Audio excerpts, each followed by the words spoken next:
Hello, नमस्कार। आज मैं फिर से डॉग को वॉक पे लेके आई हूँ और बहुत ही प्लेजेंट मौसम है। इट सीम्स कि अभी थोड़ी देर में स्नोफॉल होने वाला है। मैं आपके लिए एक नई वीडियो बनाने जा रही हूँ। हमने एक शॉट किया था Switzerland, places to visit in Switzerland. आज मैं आपको बताऊँगी कि हमें स्विट्ज़रलैंड जाने के लिए बिना ट्रैवल एजेंट के कैसे हम जा सकते हैं।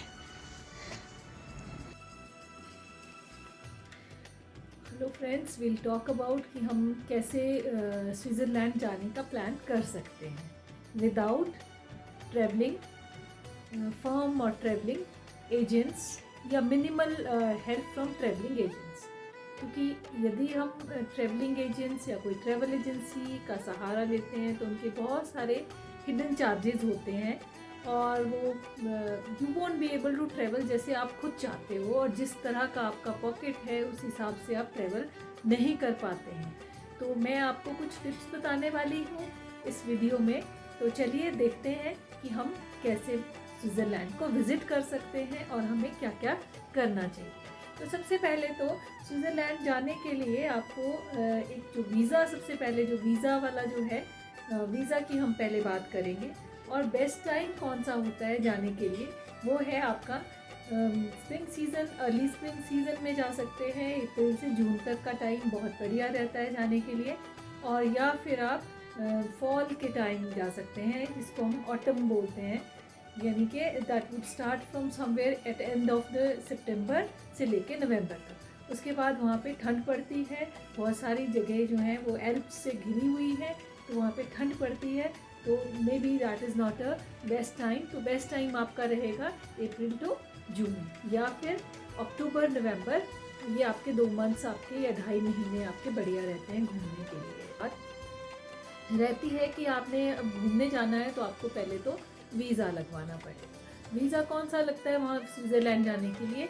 उसको कहते हैं शेंगन वीज़ा, यानी कि जो कि शेंगन वीज़ा या शेंगन वीज़ा जिसको बोला जाता है, ये अप्लाई होता है 29 कंट्रीज़। आप वहाँ की यूरोपियन कंट्रीज़ जो है वहाँ जा सकते हैं। तो एक्सक्लूसिवली स्विट्ज़रलैंड ही नहीं बल्कि और भी उसकी जो एडजॉइनिंग कंट्रीज़ हैं, अगर आपके बजट में है, आपका प्लान है, तो आप उनके लिए प्लान कर सकते हो, जहाँ के लिए आपको एक कॉमन वीज़ा लगेगा। वो एक कंट्री से दूसरी कंट्री में आप ट्रैवल कर सकते हो और आपका एक ही वीज़ा रहेगा।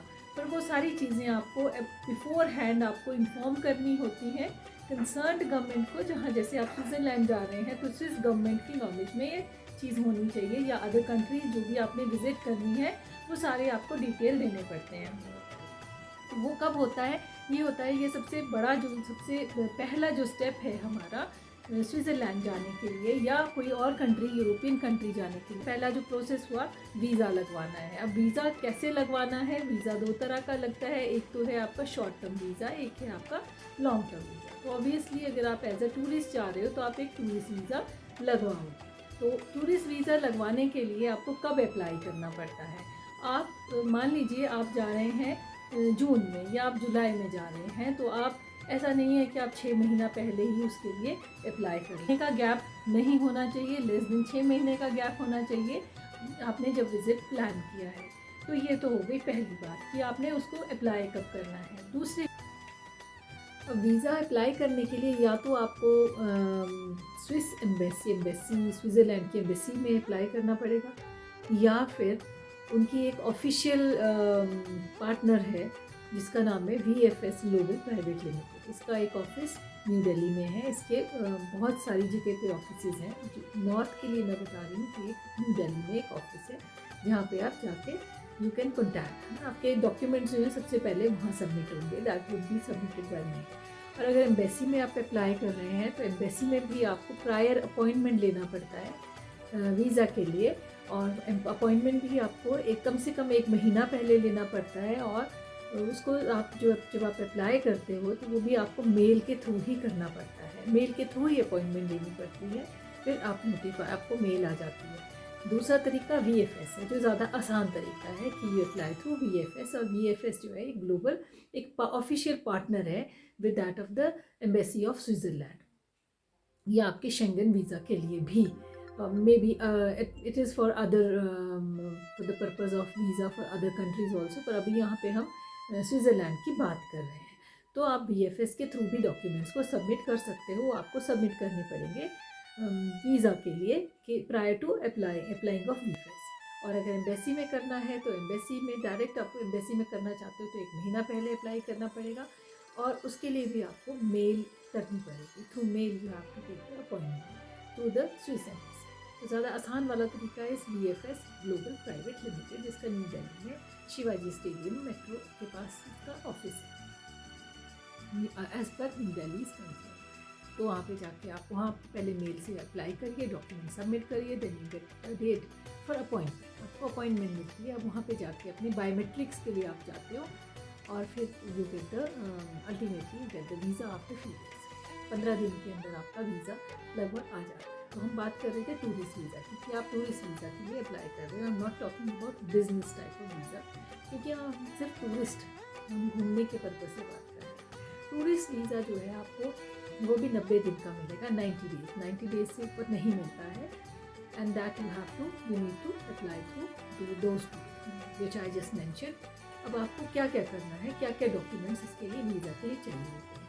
एक तो आपको जो सबसे इम्पॉर्टेंट चीज़ है वो आपको चाहिए, तो आपके पास पासपोर्ट होना चाहिए, ठीक है। पासपोर्ट वो भी उसकी कम से कम 6 मंथ्स की वैलिडिटी होनी चाहिए, मतलब एक्सपायर ना होने वाला हो, वो होना चाहिए। Another things which you do that is आपका पासपोर्ट 6 मंथ की वैलिडिटी होनी चाहिए। आपको शेंगन वीज़ा के लिए एक एप्लीकेशन फॉर्म भरना पड़ता है। जो डॉक्यूमेंट्स आपके साथ लगते हैं वो है एक आपका पासपोर्ट 6 महीने वाली वैलिडिटी वाला, दूसरा है आपका फ़्लाइट की आइटनरी। आपकी फ़्लाइट बुक होनी चाहिए जाने की, और आने की आपकी फ़्लाइट जो है बुक होनी चाहिए। राउंड ट्रिप आपका कंफर्म होना चाहिए, और ट्रैवल डिटेल्स होनी चाहिए उसके साथ, कि आप कौन कौन सी जगह पे ट्रैवल कर रहे हैं। ये आपको एग्जैक्ट इसमें डिटेल्स देनी पड़ती हैं विद इन द शेयर। अगर आप मान लीजिए 2-3 कंट्रीज विजिट कर रहे हैं तो वो आपको डिटेल देना पड़ेगा along with the itinerary. Flight की सारी आइटनरी आपको देनी पड़ेगी, और आइटनरी आपको मिल जाती है ऑन द डिफरेंट वेबसाइट, जो आपके जो आपके सर्विस प्रोवाइडर्स होते हैं, they provide the itinerary. Then accommodation, आपका अकोमोडेशन प्रूफ होना चाहिए। आपकी होटल की रिजर्वेशंस कहाँ पे आपने की हैं या नहीं की हैं, या किसी के घर में आप रह रहे हैं, वो आप उसका डिटेल, उसका address you need to submit that. Then you need 2 recent passport size photographs. Passport size photographs भी आपके वाइट बैकग्राउंड के अगेंस्ट होनी चाहिए। वाइट बैकग्राउंड के अगेंस्ट का मतलब है कि देर आर सर्टन गाइडलाइंस जो कि आपको BFS की साइट पे पड़ी होंगी। ये स्क्रीनशॉट मैं आपको लगा रही हूँ। और इसके अलावा आप एक काम और भी कर सकते हो कि I will be putting the link in the subscription, and you can check for everything. For these things you can check. Then another important thing is आपका हेल्थ इंश्योरेंस। हेल्थ इंश्योरेंस आपका होना चाहिए।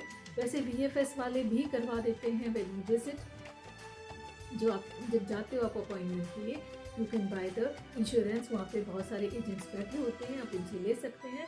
But there is a new list which has been issued.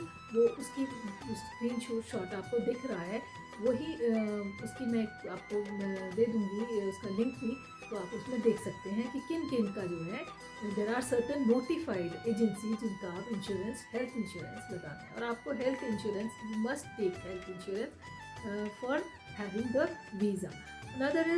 Another important thing which you require is your bank statements. Bank statements जो आपकी passbook होती है, passbook की copies या आपकी जो स्टेटमेंट्स होती हैं, you can get it should be authenticated. ये नहीं कि आप वहाँ से कहीं भी अपना बैंक से अपने से डाउनलोड करके जस्ट गेट इट प्रिंटेड, नहीं, वो आपको बैंक जाकर अपनी जहाँ भी आपका अकाउंट है, आपकी सेविंग्स हैं, वहाँ से आपको निकालनी होती हैं। और कम से कम 1-2 साल की रीसेंट वन निकालनी होती है, कि आपके मतलब वो एक तरह का प्रूफ होता है कि कितने उसमें आपके पैसे हैं, कितने आपके रिसोर्सेज हैं that can support your stay at that very country. जैसे and if you are employed तो आपको 3 मंथ की सैलरी स्लिप चाहिए होती है, और अपने बैंक अकाउंट की जिसमें आपकी सैलरी क्रेडिट होती है, और 2 साल की आपको ITR इनकम टैक्स रिटर्न। और अगर आप सेल्फ एम्प्लॉयड हैं या आपका बिजनेस है तो आपको अपने बिजनेस रजिस्ट्रेशन सर्टिफिकेट या GST registration certificate with form A या एक्नॉलेजमेंट वो देनी पड़ती है। उसके अलावा आपके 3 महीने की पर्सनल बैंक स्टेटमेंट आपको देनी होती है और ITR की कॉपी देनी होती है आपकी लास्ट 2 ईयर्स 2 साल की जो आपके इनकम टैक्स रिटर्न जो आप भरते हो वो आपका चाहिए होता है। और अगर आप रिटायर्ड हैं तो रिटायर्ड के लिए personal pension bank statement for last 3 months or proof of regular income generated by ownership of property or some business that you have to submit. Then another thing is required your proof of your academic degrees. कितना पढ़े हैं आप, ये सब चीज़ें वहाँ पे आपको डिग्री की कॉपी आपकी लगती है। And then proof of income tax return 3 साल के जो पिछले 3 साल के इनकम टैक्स रिटर्न है उसकी आपको कॉपी देनी होती है। एंड व्हाट इज़ द जो उसका एप्लीकेशन का प्रोसेस क्या है, एक शेड्यूल अपॉइंटमेंट शेड्यूल है। Once you have submitted certain documents whatever is required, आप PFS की लिंक पे आप जो मैं डालूंगी उसमें आप देख सकते हो डिटेल में कि फिर उसके बाद आपको अपॉइंटमेंट मिलती है and that appointment you get through the mail. और आपको उस पर्टिकुलर दिन पे जाना होता है, उस जगह पे जाना होता है VFS ऑफिस, जहाँ पे आपको वैलिडेट करेंगे आपका, they will verify the documents and all that, and जो भी आपने सबमिट करे हैं you need to take those and आपके बायोमेट्रिक्स होते हैं वहाँ पे जाकर, या फिर नियरेस्ट आपकी जो या तो अपॉइंटमेंट आपकी VFS के साथ होगी या फिर आपकी स्विस एम्बेसी के साथ या कंसुलेट इन इंडिया जो भी होगा, और आपको अटेंड करनी होती है appointment with the required documents जो आपने सबमिट करे हुए हैं जो या रिक्वायर्ड हैं। या कई बार ऐसा होता है कि आपने डॉक्यूमेंट्स दिए तो वहाँ से आपको जवाब आता है या तो आपका वीज़ा अपॉइंटमेंट के बाद या तो आपका वीज़ा लग जाता है या फिर आपके कुछ पर्सन मीटिंग पर्सन एम्बेसी को मिलना पड़ता है विद रिक्वायर्ड डॉक्यूमेंट्स, कुछ डॉक्यूमेंट्स नहीं है, कोई कमी है उसके लिए मिलना पड़ता है, या फिर वीज़ा नहीं लगता है। यही 3 ऑप्शन होती हैं इनमें। एंड अल्टीमेटली आप जब अपॉइंटमेंट मिलती है आप बायोमेट्रिक प्रोसीजर्स के लिए चले जाते हैं। अब वीज़ा फ़ी के बारे में बात करते हैं। Visa fee is around it is 8100 approximately 88,000 से ऊपर होती है फॉर एडल्ट्स, और 6 से 12 साल के बच्चों के लिए ये लगभग 4 से 5 हज़ार रुपये है, इंडियन रुपये है। और 6 साल से नीचे के बच्चों के लिए फ़ीस नहीं लगती है वीज़ा की। और जो VFS है वो एक सर्विस चार्जेस भी लेता है लगभग 2,000 रुपये, और वो वेरी भी कर सकता है डिपेंडिंग अपॉन, जैसे हम टूरिस्ट वीज़ा की बात करें तो मिनिमल अमाउंट जो है वो 2,000 रुपया लगता है। और जो उसका टोटल प्रोसेसिंग टाइम रहता है वो 15 दिन होता है, और आपको अप्लाई करना होता है 1 महीना पहले। और आपकी जो VFS का stay tuned with me and we'll talk about the rest, because video बहुत लंबा हो गया है, तो हम बात करेंगे अगले वीडियो में इन पार्ट 2 स्विट्ज़रलैंड कैसे जाएं, कैसे विजिट करें without involvement of travel agent. Thank you so much, keep watching me and stay tuned and do watch the next video. If you like the video, do like it, share it, comment and subscribe my channel. Thank you so much. Have a nice day.